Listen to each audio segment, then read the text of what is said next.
Hello, this is going to be a poetry sharing inspired by last weekend's activities. We held locally a pagan camp in a field attached to a very, very old pub, um, 7 or 8 miles outside of Stowmarket. The event is an annual one, it's been running about 8, 9 years now, called the Wolf's Head Camp, because our guardian spirit, our guardian totem, if you want to call it that, is the wolf spirit, or one of the wolf spirits.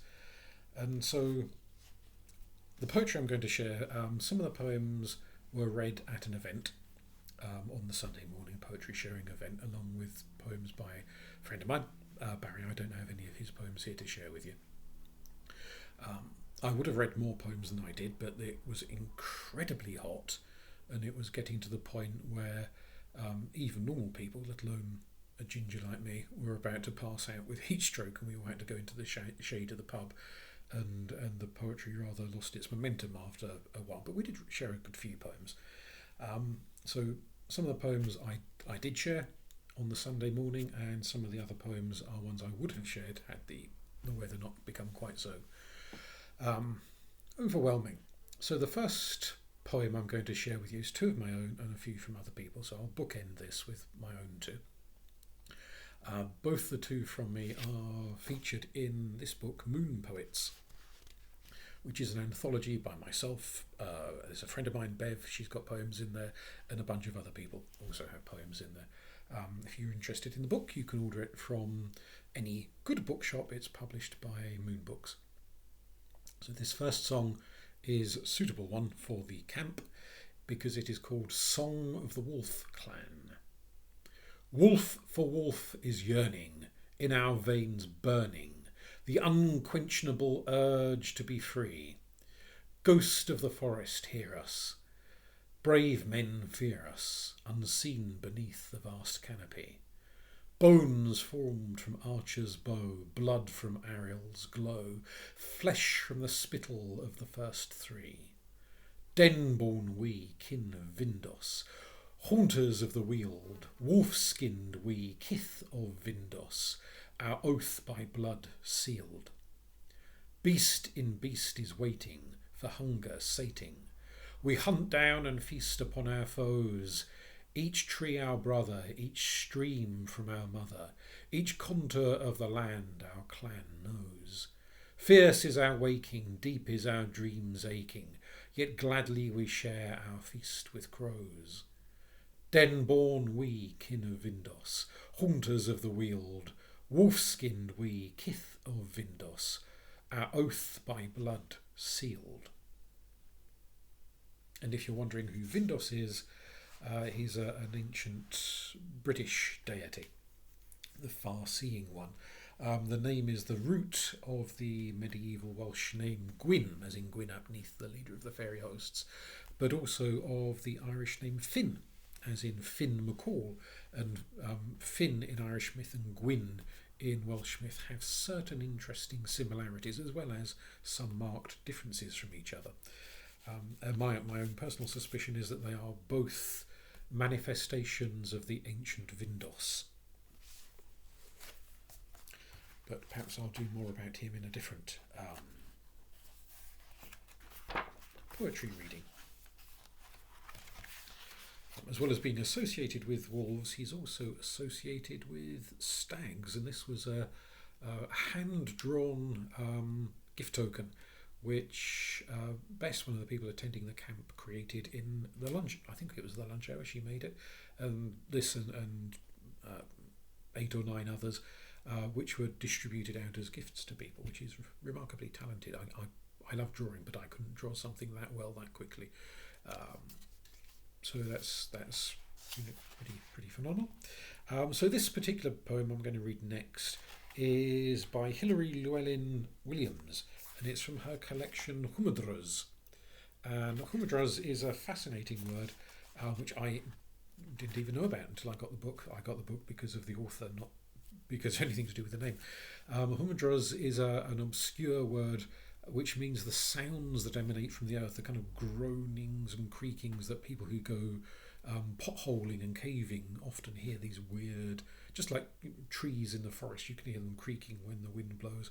It's a bit like that, the kind of this creaking noise, groaning noise, rumbling noises, these weird noises that emanate from the depths of the earth, which perhaps are a little bit like the noises which people of a certain age make when we try to get up or sit down or do any damn thing, and we're mumbling and grumbling and aching and groaning, and at the earth, I think she's well old enough to be making whatever damn noise she pleases. So this particular poem is called The Song of Blodeuwedd on May Morning. Blodeuwedd, I should explain. Aside from my appalling pronunciation, is the flower maiden in Welsh myth. Skilful woman am I, and dancing woman am I, turning and turning on the green skin of the dawn fields. Woman of light am I, my morning eyes too clear, too bright for you. With calmness, with care, with breast milk, with dew, my web I weave, my spell I cast on you. With calmness, a still point that the world spins around, I am pulled up out of the ground, my spell has found you. Beauty above and beauty below me, beauty behind and before me, beauty surrounds me, and I resound like a drum. I am making my magic my power, flying woman who soars to the sun, am I. Lovely goddess woman, covered in rainbows, in feathers, in flowers. Dark my mind with visions of stars, of the night I have seen, where I have been. See, I have chosen you. Strong young man, a man of trees, of river shadows, of hills, of horns, all new and secret. My moonmate, I await you on cold breeze that brings you to me stumbling warm. From your bed, oh yes, with care, with milk and with dew, I draw you to me on my white thread. When you hear my voice, my cry, when you see the oak blossoming, when you feel the owls pass by, fetch your staff and run from your door. It is I, woman of flowers, who calls, who holds wide her wings for you, with beauty behind, with beauty before, with calmness, with care, with breast milk, with dew. This stone I place, I bathe my face, and I wait for you. For anyone unfamiliar, Blodeuwedd also transforms into an owl, hence a lot of the owl imagery in there, as well as being, being the goddess of flowers, or spirit of flowers, guardian spirit of flowers. Some debate as to whether she is actually a goddess or not. This other poem, also by Hilary Llewellyn-Williams, is on the wrong bit there. Sorry. From the first part of the book, she has taken inspiration from Robert Graves's tree calendar and created a set of poems, one for each of the trees in the tree calendar, which admittedly Robert Graves made up, but he kind of recycled elements of older Irish lore and put his own spin on it and created a calendar in which each month is represented by a tree associated with the Ogham or Ogham letters. And this particular one that I want to read to you is called Bramble, or Moon. Moon is the name of one of the letters from the Ogham alphabet, and it's symbolised sometimes by the vine, the grapevine, but also by the bramble bush, which is one of my favourite fruits, bramble. I just think it's wonderful, especially creme de menthe, which is a type of alcohol made from brambles, blackberries. Very hard to get hold of. I shall have to try making some this year. Got quite a few growing in the garden, so I think I'll convert some to alcohol. But because the camp took place in September, seems appropriate because this is associated with the month of September. Should point that out. So, Mune. The smell of heaped up blackberries in a bowl. I am caught small in a rough, dusty lane leading to pine woods, to a shining lake and the burnt house on the hill. Hot, full September smell. Years beyond years. Polish the ripening woods to gold, to falls of chestnut by the Scall. Clutches of Sutton mushrooms do not touch. And scarlet hawthorn, evening fires and blackberries. The trouble we had to pick them. Scrambling up banks and over fences into rotting ditches, stung, scratched, tousled bird, yet spurred on by the purple on our tongues and promised heaps of sweetness. We trampled secret ways to the best clumps through willow herb and nettles, crouched in a den with arching thorny stems above us, counting our store. That powerful smoky fragrance, those big ripe berries, soft with sour blood, I sucked from my reddened fingers. Brambles and brambles, season after season, straggle and tangle, whip out new shoots to flower and fruit. Each year whole families desert their cars to look at hedgerows and waste thickets, reach into thorns for pleasure. The plain sight of blackberries is irresistible. It wakes our Stone Age lust for scrounging, scrumping, till we seem to be on nature's side again, drawn in, intoxicated, while the dark juices of memory ferment and rise, and I, by a ruined house, gather my treasure. I like that. Her poetry is extremely good. Really do like it. And this one, the penultimate one, you might be ready to hear by now, is by Cathal O Searcaigh, and it's from his collection Homecoming. It's rather an old battered copy I got second hand.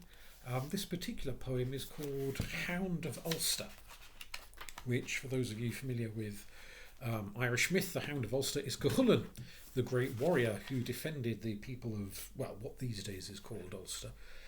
Wasn't called Ulster back in his lifetime, but that's what it's called these days. Defended the whole territory of the Ulstermen and the Ulsterwomen, of course, when they were being invaded by the people of Connaught, as it's called these days, the Connacht, as they were called back then. So this is a poem inspired by the story of Cuchulainn, the Hound of Ulster.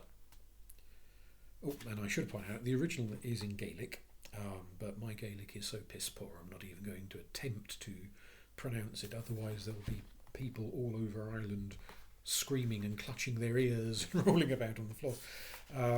So I'm going to read the translation, and the translation into English is by somebody called Gabriel Rosenstock.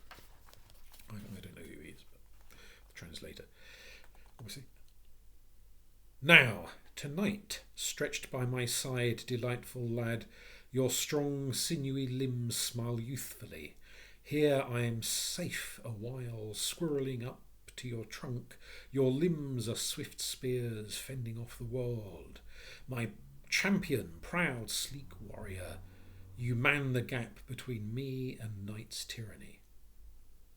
My solace, my defence, my fortress, playful hound, how can I tell? Is it the valour halo which emanates from your skin, or sun glow? No matter, I'm grateful for the warmth, those darting rays from your cheek that illuminate the obscurity. How you match my wretchedness with the savagery of your love. Tonight, sweet soul, should you declare battle, let it be here among pillows. Let your shield shudder, aim your spear, let your sword be ready and true. Shout aloud your war cry, here I'll lie, my eyes entranced as your manliness moves, and, darling, I lie in the breach in the theatre of linen. And how I desire, nimble hound, that here on this white plain you should surpass yourself in thrust and swagger. Here in the recesses and glens of my body come with your assault, so that every rock and fern cries out in sweetest anguish the long night through. Let the world on its axis turn, with all the living and the dead. Here in the sanctuary of lips our world ends. Here in the citadel of your arms time has run out. The world's misery an aeon away. Nations and tribes fighting it out all day, every day. Tonight, Hound of Ulster, let each whisper, each glance, each touch be forever. Tomorrow we shall be again like all others, fulfilling our faithful rounds. The deceit and treachery of it all. Tomorrow the debt of flesh and blood must be paid. But tonight, my lone warrior, the chalice is moist at the brim. And, miserable sleep, stay away from him. Should point out, Cathal O Searcaigh is gay. And so the Hound of Ulster here is not only the mythical Hound of Ulster, but whoever he was with the night he wrote the poem. And he does a lot of that sort of interweaving of nature imagery and poetry, mythological imagery in his poetry, with sensuality, sexuality, with the body, so the body becomes the land, the body becomes the places mentioned in ancient myth, which I'm a big admirer of that style of poetry. So the last one, which I said I'd bookend with, start and finish with my own poetry, from the same Moon Poets book, I should say. This is called Sigun's Burden. It's a Nordic style of poetry. Sigyn is the wife of Loki. I'm sure most people will be familiar with Loki, even if perhaps not quite as many people are familiar with Sigyn.